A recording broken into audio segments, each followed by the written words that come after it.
So there we go. Good Hi. morning and hello and welcome to today's webinar about OKRs and your path to success. My name is Sophia and I'm going to be your host today. And with me in the background, you will always also see Emily, who is taking care of our chat today. So please feel free to chat with us in the chat. My colleagues Regina and Birge are going to be presenting to you today about the OKRs, and they are also waiting for a lot of questions from you guys today. So please use the Q&A for all the questions so we can have a look at them at the end of the session. The session is also recorded for you who are not able to stay the whole time, or if you have friends or family or anyone else who misses out this live session, they can also look at the recording later. So follow us also on social media to be sure you see the recording there. If you have any questions, just let us know throughout the webinar, and I'm gonna give the word now to Regina and Birge, and I'll see you with the questions later. Thanks, Tia. Hello. Ooh. Welcome. I guess we can directly jump to the topic, and I can share my screen. So first we can introduce the OKRs a little bit, share with you our thoughts, and then we can collect your questions. Feel free to drop questions, and Emily and Sophie will help us. So while I'm sharing my screen, I hope you can see it. It's there. Yeah. Great. So, hi. And maybe we can introduce ourselves. Hi, I'm Birge. Right now I'm in Berlin. I'm an Agile coach in Agile 42. I love OKRs. I love talking about OKRs all the time. I am working as an Agile coach over, I don't know, many years. I'm originally from Istanbul, Turkey. I'm living in Germany since 7 years already. Time flies. I'm multilingual. Of course, I can speak German. I can speak Turkish, English, as you hear. And I'm a cat person. I have, my cat is with my family in Istanbul, and I love Queen, and I'm a Futurama geek, and I'm throwing the ball to Regina. Thanks, Birge. So I'm Regina, and I'm an Agile trainer and coach, and I'm based in South Africa, and I live in Johannesburg. And a lot of people that I work with are in Johannesburg and Cape Town. I'm also a collaboration geek. I like helping people, teams, organizations collaborate. There's always a way around conflicts and disagreements if people collaborate. So I enjoy facilitating that. And I'm also multilingual. I am South African, so of course English is my language, but then so is Portuguese and Afrikaans. Being in South Africa, I also speak Afrikaans and half of French, in that I can read French, but I need a little bit more practice speaking. Also a cat person, so one cat is in the bedroom, my other cat is here on the chair next to me, so he's going to be my buddy for this webinar. And I love Indiana Jones, and I'm a Star Wars fan as well. That's me. So we can jump to our topic, OKRs, and I really like this quote of Ben Lamorte, which is OKRs are a critical thinking framework, an ongoing discipline that seeks to ensure employees work together, focusing their efforts to make measurable contributions that drive the company forward. And I really like this approach because there are so many wrong understandings about OKRs, like, what is about and why we have, like, how we can use it. And the critical thinking framework is a perfect description for me. And OKRs is standing for objective and key results. I assume you have an idea about this, but Regina, what do you think? Like, how is your approach to OKRs? Yeah, so for me, the important phrase in this quote is the critical thinking framework. And critical thinking sometimes is hard. It's hard work, you know, and a lot of us don't like to do too much critical thinking because it takes a lot of work, but it's important, it's critical.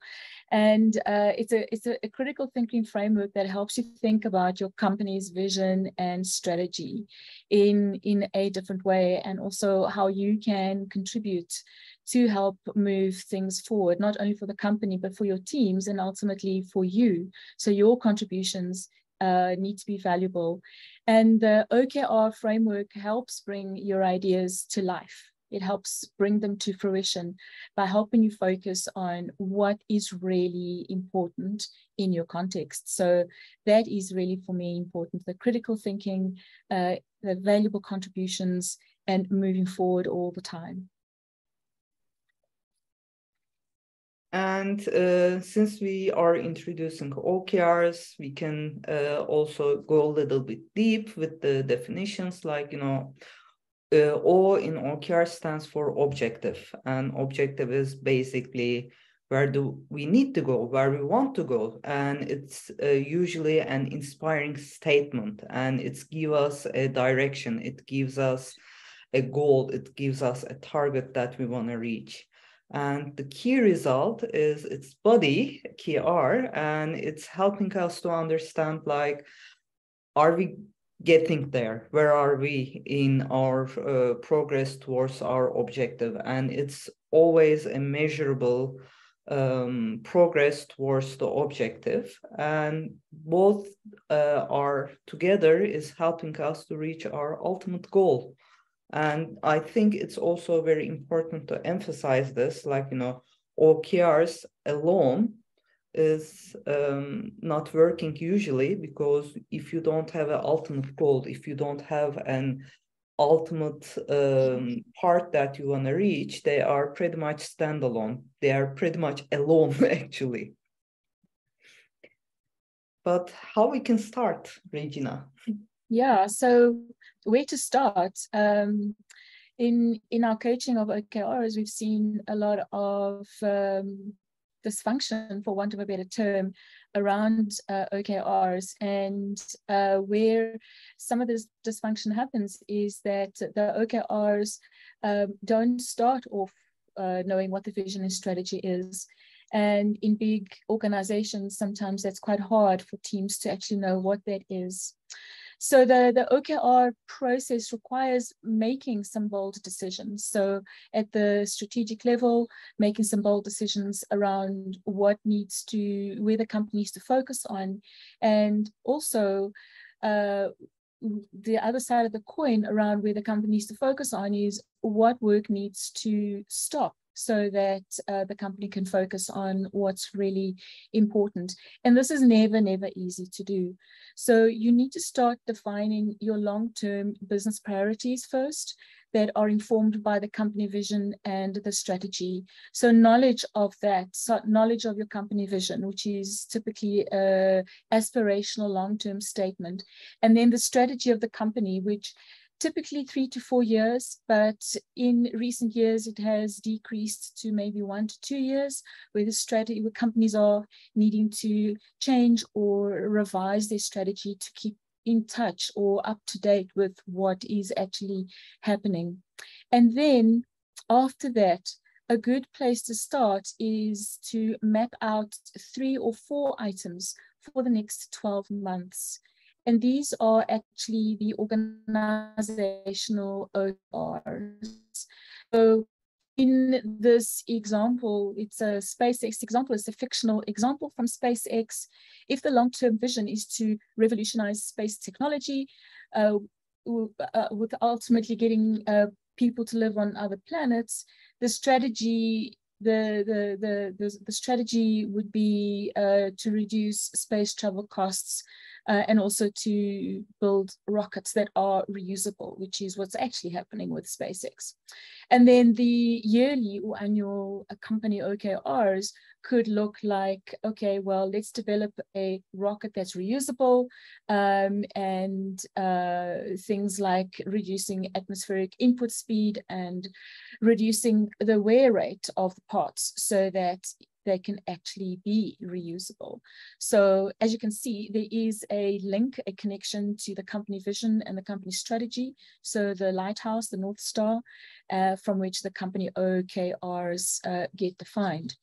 And in the next slide, Birge is going to take you, how do you take the annual company OKRs and make them a little bit more granular? Yeah. This pyramid of clarity is coming from Asana, and this is something that I always like to share because it's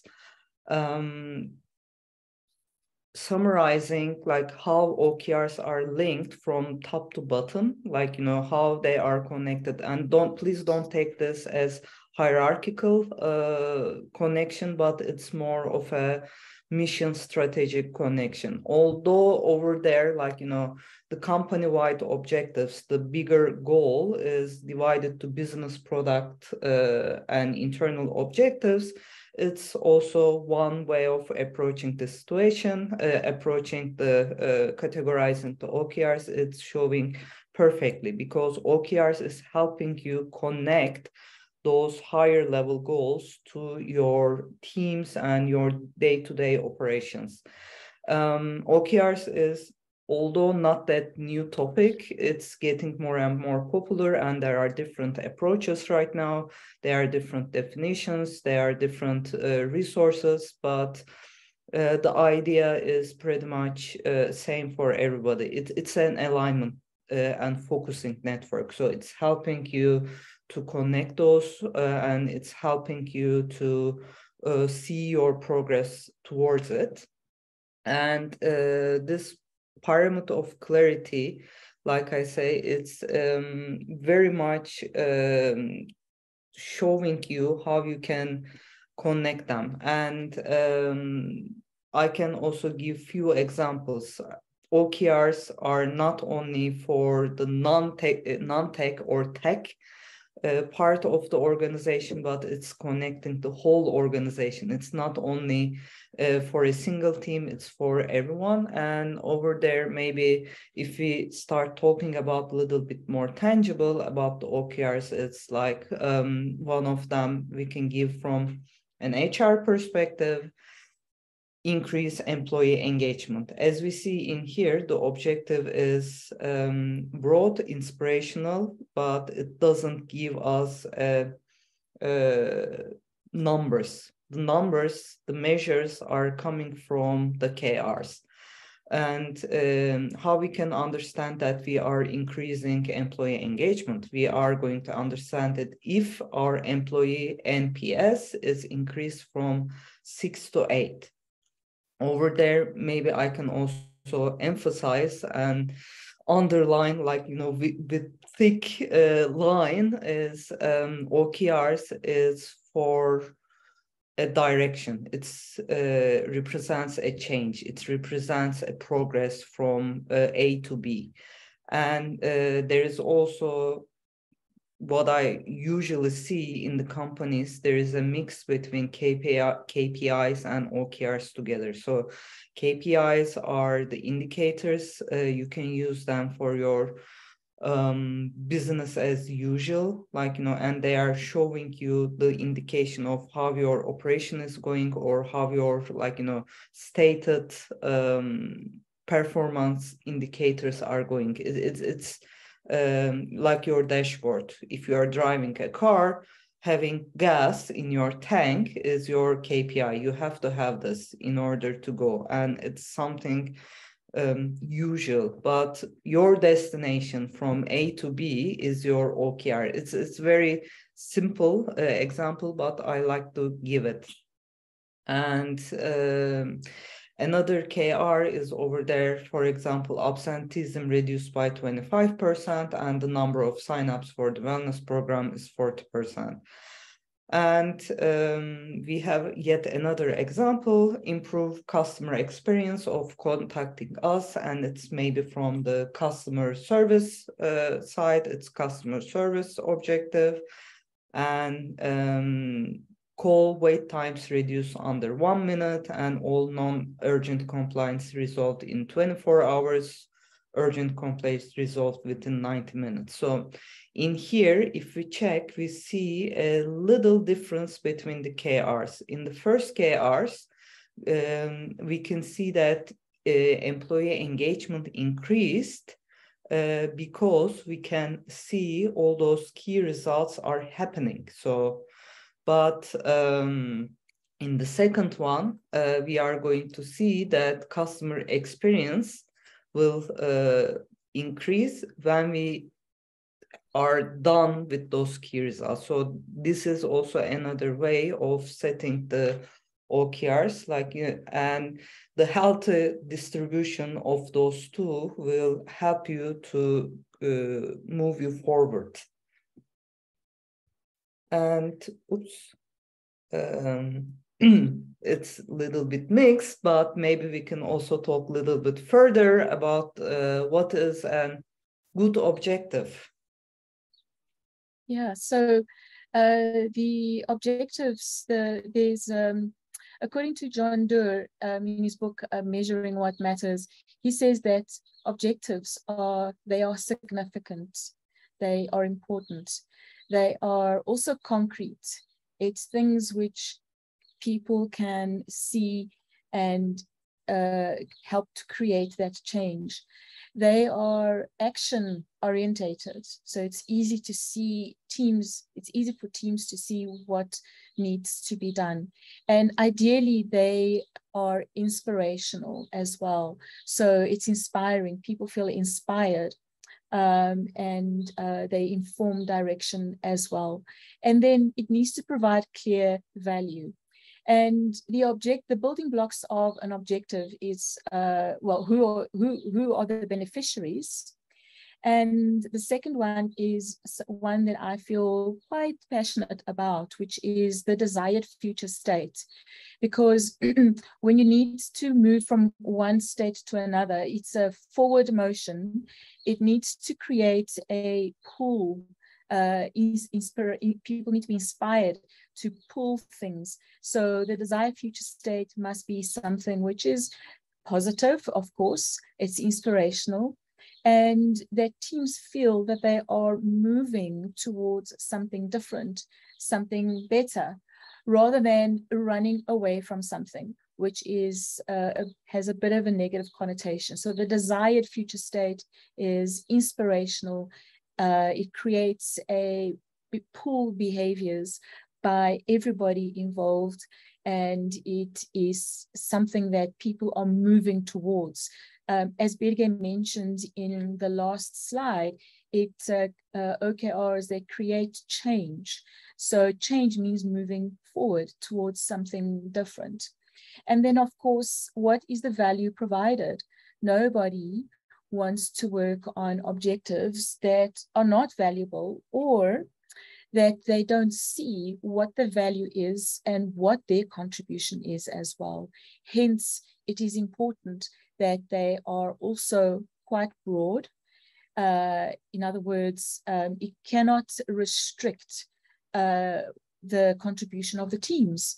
It's about OKRs, it's about bringing ideas to life. And in, for example, very large companies, there are many different departments, divisions, projects, because organizations are still very much project-based, and each has a role to play in moving towards those objectives. Now, the objective can live longer than a quarter, but shouldn't. And a little bit later, we'll talk about the iterative nature of the objectives as well. So they are short term. When objectives become too long, when they span more than 3 months, then you start, the risk is that you start getting objective drift. Quite often we talk about vision drift, where organizations are drifting too far from their vision. So by having short-term objectives allows that focus as well. And then, of course, I think I've mentioned it already, they are outcome-based as well. So those are just some criteria for good objectives to keep in mind. And I can also, a little bit give further examples on the good key results. So key results are the measurement part. It's helping us to monitor how we are doing and whether we have to change something. So again, together with the objectives and monitoring the key results is providing you an area to pivot when it's necessary. And when you are setting the good key results, of course, they need to be quantitative. So if you can very concretely measure it, and if it's specific, then it's good. And one of the other things is you should be able to directly influence the key results. So they shouldn't be connected with something else, or it shouldn't be dependent on many different if and else's. So it should be specific. And of course, although we are saying that OKRs together should be inspirational and aspirational, they should be also realistic at the same time. So try to put yourself a point where you can really reach. And they should be derived from the objective, related with the objective itself, of course, and it should be accepted by the team. So if the team accepts this, if the team is able to tell it's realistic, then they can commit it.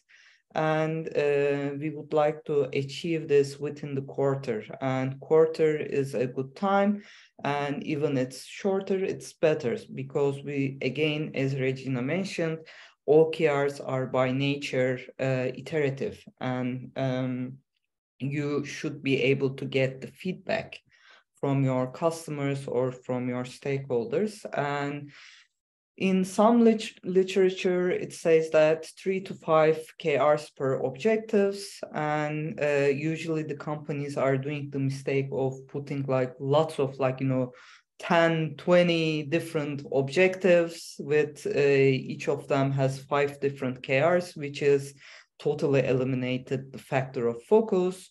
If you are going to have an objective, have few objectives, not 10 or 20, but then you can have, together with the objectives and key results, you can have a healthy plan. And I see in the questions, and we can go deeper then, but OKRs can be resembled with the SMART goals, because if they are together, then we can set them smartly, they are specific, measurable, and attainable, realistic, and timely. So we can say that if you approach while setting your key OKRs in a smart way, it will be better.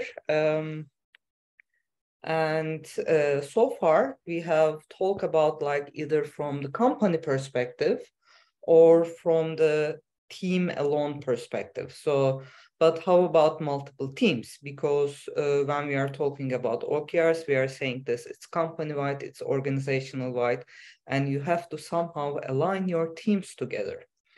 So over there, what I prefer to work with my teams is setting objective and having key results committed from them by in a common goal way, rather than having a pyramid of hierarchy. Because if you have cascading OKRs, the objective of the top is connected to the department objective, department to the team objective in a very hierarchical way, and it will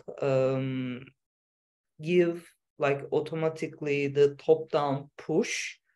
And usually when the time comes to the teams setting their own KRs, it's usually mandatory or obligatory from the top.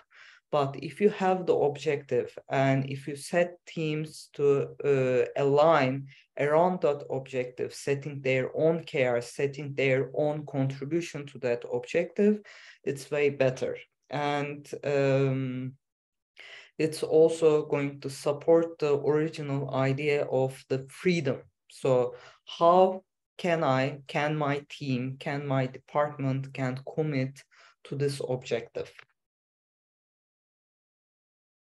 And since we are talking about teams, maybe we can talk a little bit about how the Scrum is coming into the play. Yeah, so so how can we bring things together to the team level? And as Birge mentioned before, one of the common mistakes companies make is trying to, or coming up with a very long list of OKRs. And that is to show that everybody is busy. And it's important that it's the distinction between outcomes and outputs, right? Working towards something that is valuable is very important. Hence, having that connection to the vision and strategy is very important. So the OKRs, or rather OKRs, they're not intended to include all of the company's activities. That's why it's so hard to determine which are the right OKRs to work on for the next quarter. Of course, there are multiple interests, and quite often there are multiple competing interests in large organizations. And the vision and strategy is meant to hold things together to help teams focus on what is important. They are meant to track goals that demand particular attention, right? So, of course, organizations have got the business as usual stuff. I mean, that doesn't go away. It's always there. And there are the goals that the organization needs to focus on. It's things that require particular attention because it requires the focus to actually get things done. It's things that help the organization get closer to its mission. The OKRs, as mentioned before, they indicate a change. And the OKR cycle, the iterative nature of the OKR cycle is something which supports this change. There is, those of you who are Agilists and specifically Scrum, there is a portion of the cycle where you do some planning. It's important to plan. And then there's the execution and the checking in. And then there's the review at the end. And then, of course, with the review comes some kind of looking back and deciding how to move forward again into this cycle. And this iterative nature of the OKR cycle actually maps so beautifully to the Scrum framework, for example. A lot of people think that Scrum and the OKRs, or rather Agile and OKRs, are mutually exclusive, but they are not. When we did this, when Birge and I did this presentation at the Global Scrum Gathering in Lisbon, those were a lot of the questions that we received. And hopefully people realized that that iterative nature, short-term focus of the OKR cycle is something which allows the focus, but also moving forward towards something different. And that's where teams come in. Whether they're using Scrum, they could be using Kanban, they could be using Agile. As you saw in the pyramid of clarity from Asana, we talk about projects. And it's if teams are focusing on the vision and strategy, if the OKRs are granular enough at the team level, then the teams can realize their goals by deciding the what and the how. So again, those of you who are Scrummies are recognizing the self-organization and the autonomy required for OKRs to come up with their contribution, for teams to come up with their contribution to the OKRs. OKRs need to be brief as well. the example OKRs, which Birge went through a little bit earlier on, they are brief because they need to be clear. When things are brief, they are clear.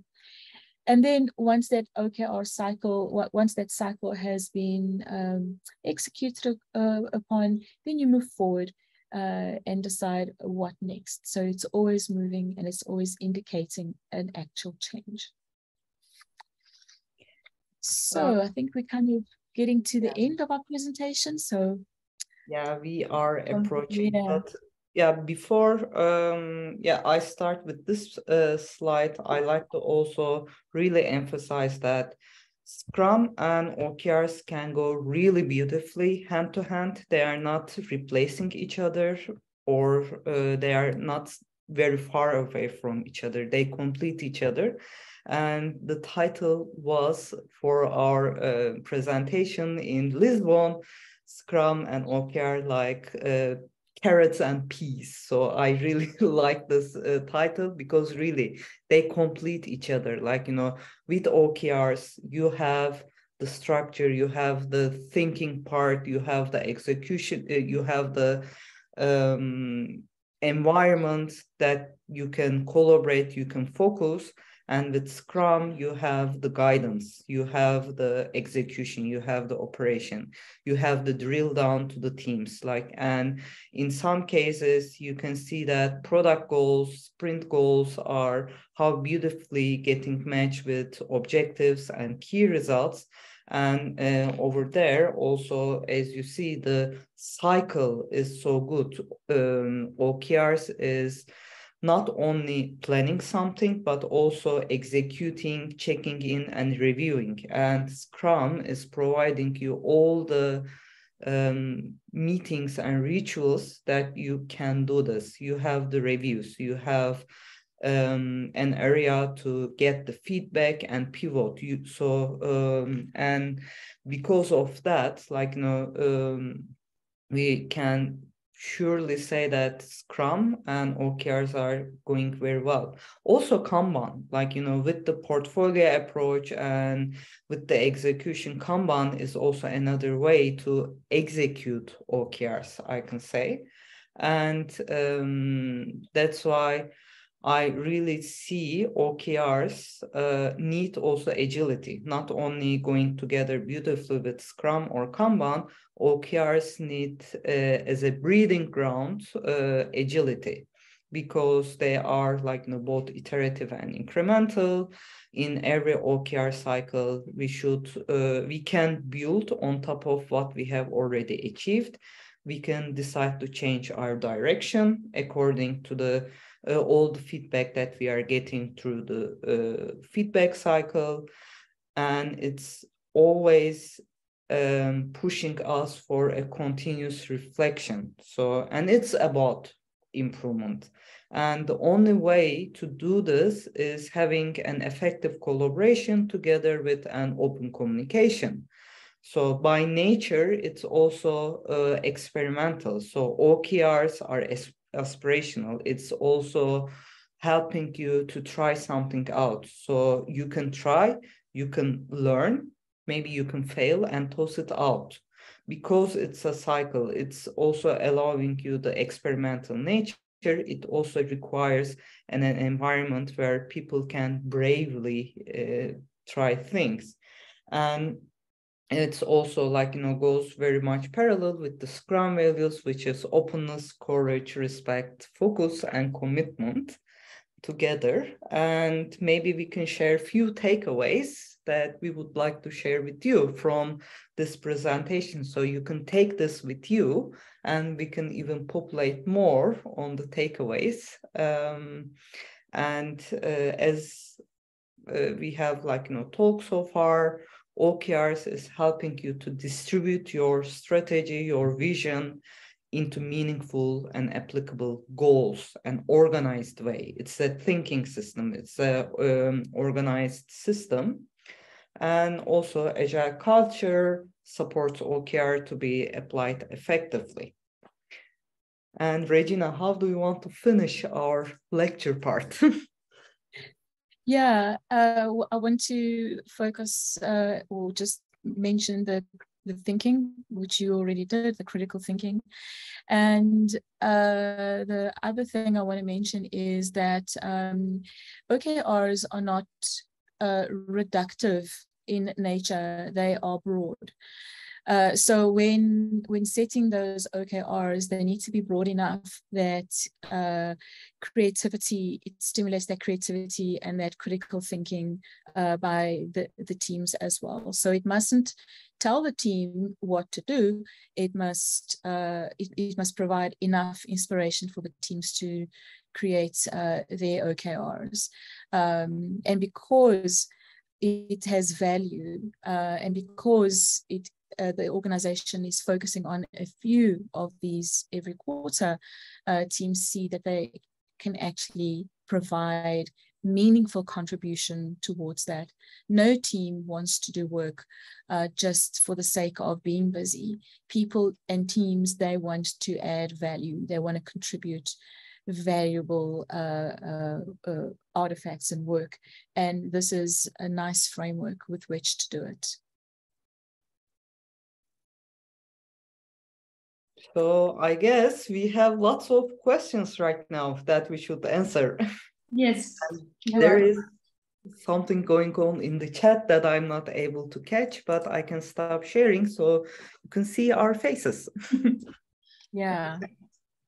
Thanks, Regina and Birge, for the presentation so far. I've picked up on a few questions that you kind of mentioned now in your last minutes of the talk. You already said that OKRs can also be combined with Kanban, but can you give any tools that you would see also combined for this purpose? Can you give any examples, tools? By tools, you mean what tools? But I can basically try to explain. So in Kanban, you have your flow system, and in order to prioritize things, you also need some direction, some way to be able to feed your system, and it's also pool-based. So if you are able to define your OKRs in a way that your Kanban teams can pull the related topics from their backlog, it's also a way of applying this. Another thing in the Kanban system is also going hand to hand with portfolio, and you can have different flight levels, for example, and different flight levels can help you to define different level of OKRs, and it's also how you can use it. And Regina, do you have any examples? Yeah, so flight levels is my go-to tool. It's I like flight levels, and I hope that's what you meant when you wanted to know what tools, because as coaches, we've seen too often when there are software tools or systems to manage the work, it actually starts creating havoc in the workplace. So we're not gonna. I mean, at least personally, I'm not going to recommend get this software tool or that software tool. And it's not about that, because in my experience, software tools, they tend to become reductive rather than allow the creativity to happen. And that's why, and of course, your organization has got tools, and you don't need to buy a special OKR tool. You know, common sense is probably the most effective tool. So things like portfolio Kanban, things like flight levels are great techniques in order to visualize those and to visualize the flow and to connect it to the work of the teams. Yeah. And if you are talking about tools, then I would say if you are new, please don't invest heavily for the tooling. So you can even start with, like, Miro board, like, putting something which is visible, which can be trackable, where you can put some notes and some progress is enough. And if you see that it's getting established, it's getting hard to manage, then you can start looking for some tools which can help your needs according to your organization and according to your setup. But this is what I also see as a common mistake. Try to find the perfect tool and be the slave of the tool. So you should use the tool for yourself rather than tool will limit you to the things that you want to reach. So this will be my 2 cents. Thank you.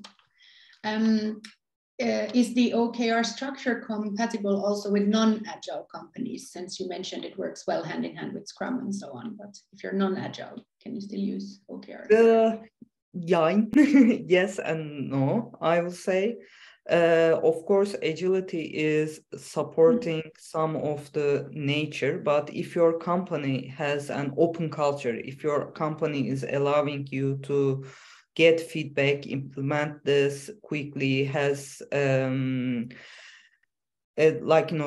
supporting you to be brave, to try things, to be aspirational. It's not punishing you because you are not able to reach your goals, because it's also an internal competition. It doesn't push you there. It doesn't push you. The certain numbers shall be reached by your team as a mandate. Then it can go. So by agility, we are meaning all the aspects of agility in terms of values, because again, OKRs are aspirational. It shouldn't be limiting you. It shouldn't be involving you to reaching that goal. And if your company is able to define those goals and give you the space for experimentation and putting your own path and putting your own execution, then why not? Regina? Yeah, it's about agility rather than Scrum or Kanban or any other agile method. So it's OKRs are iterative in nature. So it's what is going to support the OKR. So what is going to support the iterative nature of the OKRs, the experimental nature of the OKRs.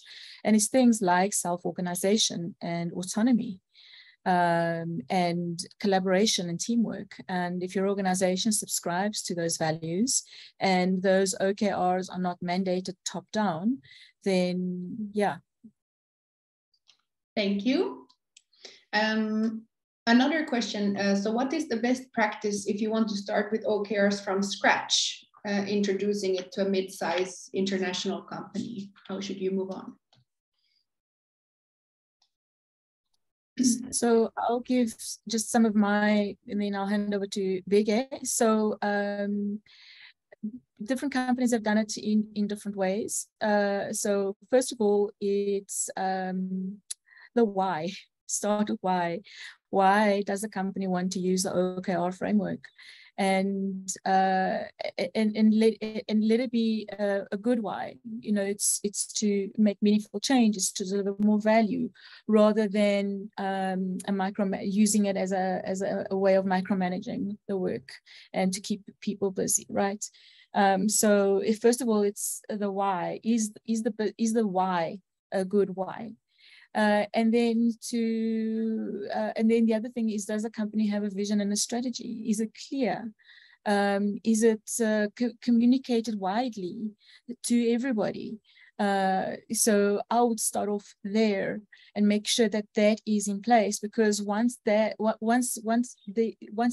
is, I won't say in place, once there is wide knowledge of, yes, we're going OKRs, these are the reasons why. In other words, the business case for OKRs. We know our vision, we know our strategy, it is clear, it is communicated to everybody, everyone can talk to it, then that is the place to start. And I totally agree, you should start with why, but on the other hand, if your company has a strategy, if your company has a vision, and if you want to give it a try, you can start with few teams. You shouldn't be involved the whole company from the beginning, and you can give again, experimentation with few teams. But in order to do that, if you have the strategy and vision, you should be allowing to try out, how we can contribute this.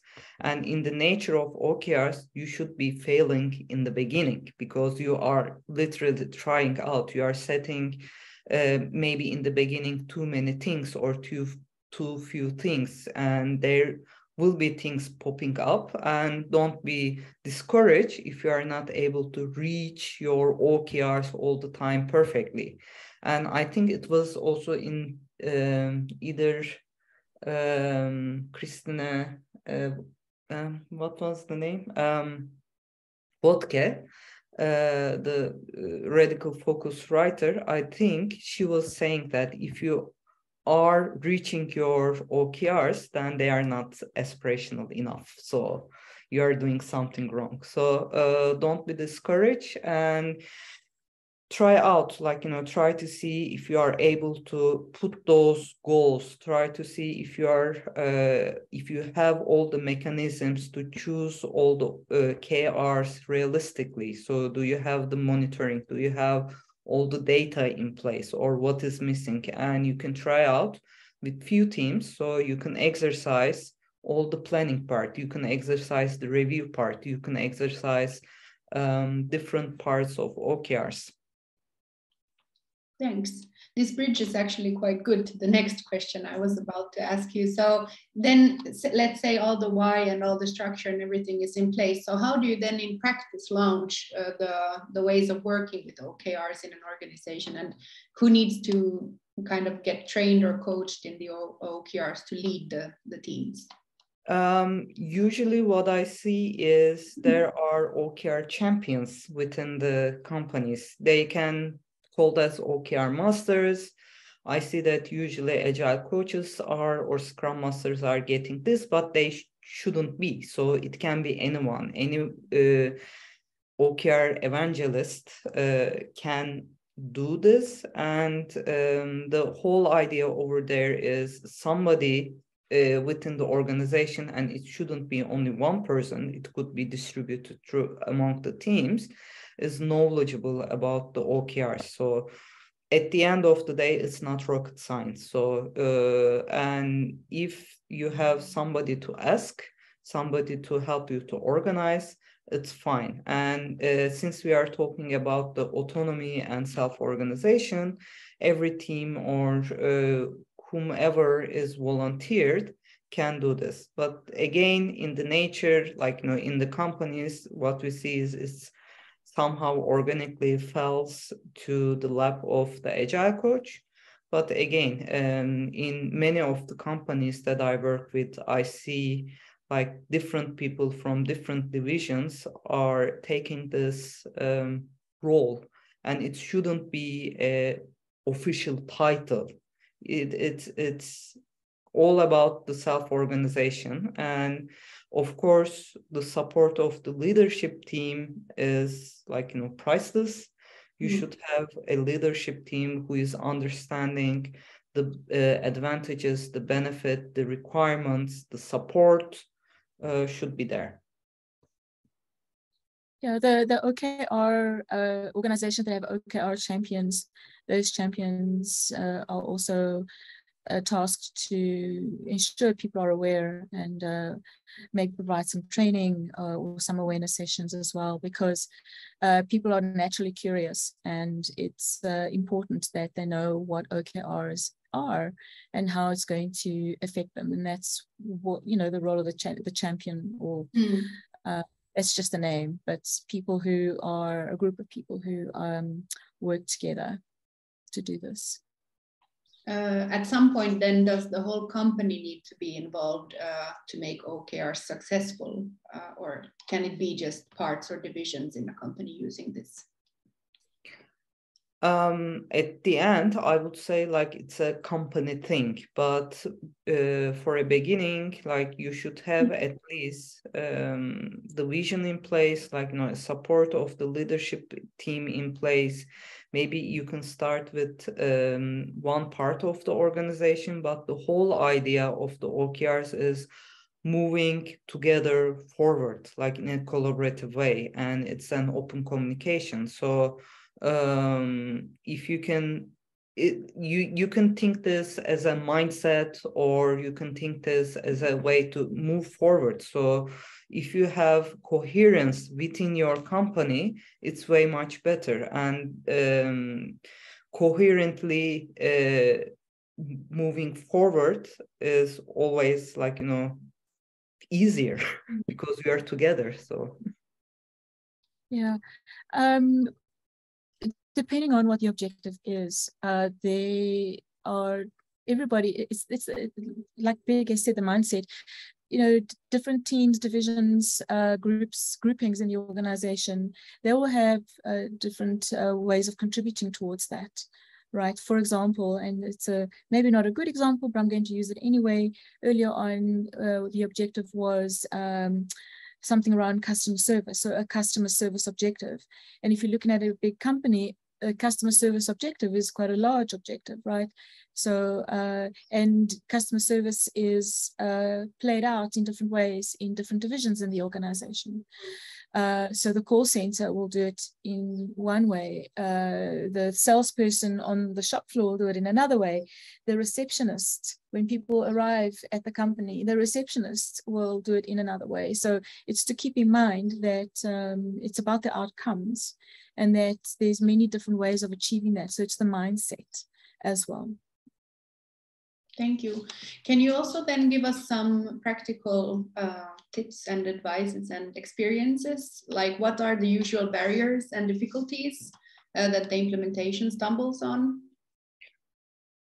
One thing that I see is, like I say, try to have the all-day work based on objectives disregarding the business as usual and not able to differentiate between the KPIs and OKRs. So of course you should put your focus because you are doing this to move forward, to change something, but you shouldn't be discarding some of the maintenance and KPIs that you should be following. And also another thing, people are also trying to include those KPIs as objectives, as standard OKRs. So they are separate. You shouldn't combine, you shouldn't try to use KPIs as OKRs. So this is one thing that I see. The second thing is too many objectives. If you have too many objectives, you don't have focus. Mm-hmm. So this is the second thing.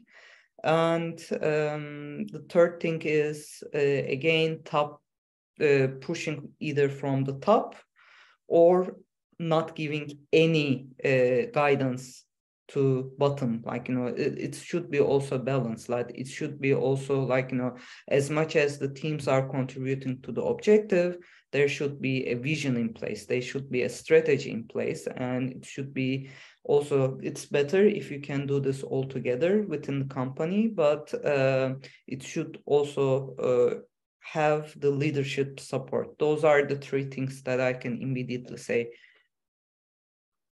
Yeah, I want to add one more to what you said, Birge, because those are also some things that I find. The other something which I find is that the people like human resources and organizational development and whoever else, they spend so much time coming up with this OKR process and rolling it out. They become so invested in it that they lose focus of the experimental nature of the OKRs. It's not meant to be cast in stone. It's not meant to be, this is it and this is it for the next year or 2 years, right? It's about it's the iterative nature and it's the experimental nature, right? And that's how you can validate those things. If it's not achieving, and that's why you need to have that iterative cycle.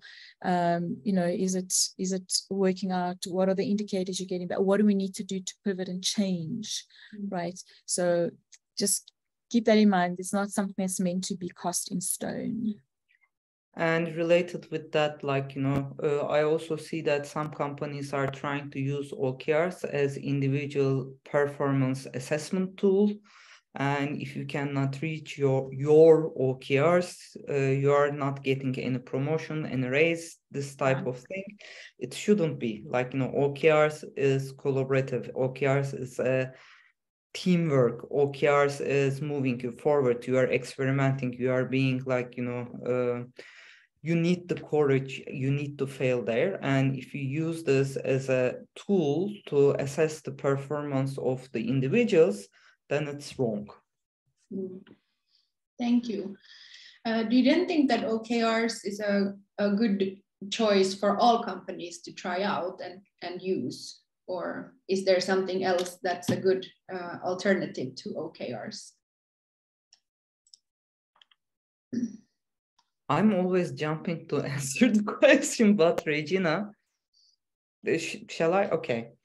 There are also different approaches to OKRs. OKRs is coming from management by objectives approach, and it's there are also other ways that you can try. But again, OKRs is right now getting popular. You can find more resources about that. You can get more help, and it's also related with your organization. Like, what is your organization doing? And if your organization is already able to set the goals and reach the goals and has a nice progress on it, you shouldn't be doing OKRs just for sake of doing OKRs or just because everybody is doing it. So at the end of the day, every tool, every management practice or framework, whatever you are using, is helping you to move forward. So if you have another way of doing this, like, with another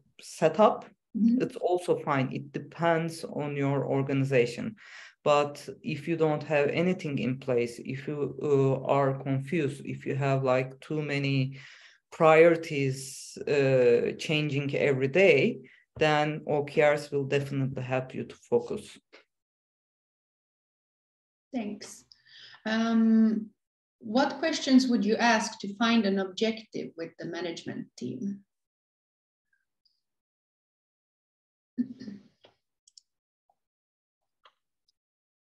Well,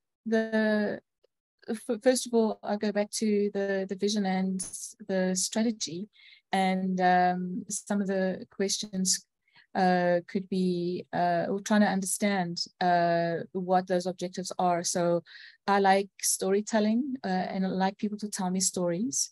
So in order to get to a desired state, for example, I would ask, so what does that desired, tell me a story about that desired state.